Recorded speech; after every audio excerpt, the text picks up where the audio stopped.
یہ دیکھیے گا کہ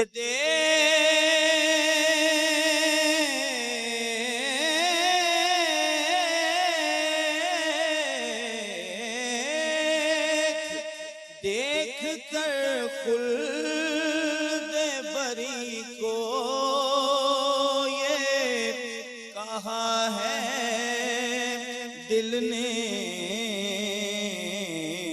کہ کس نے تصویر مدینے کی اتاری ساری، کس نے تصویر مدینے کی اتاری ساری، اور تم بنا دو گے تو محشر میں ہی بن جائیں گی، ورنہ بگڑی ہوئی باتیں ہیں ہماری ساری، ورنہ بگڑی ہوئی باتیں ہیں ہماری ساری۔ آپ کے ایک اشارے پہ خدا بخشے گا، بات بن جائے گی محشر میں ہماری ساری۔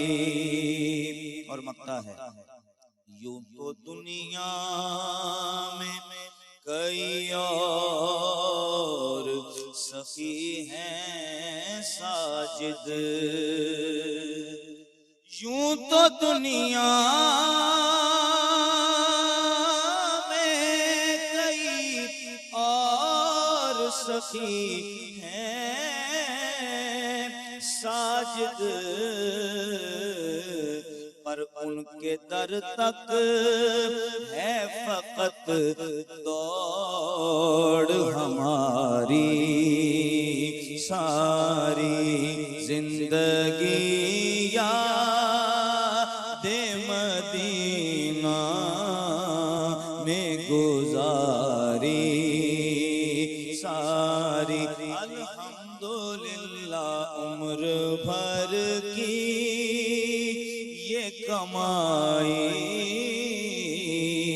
ہے ہماری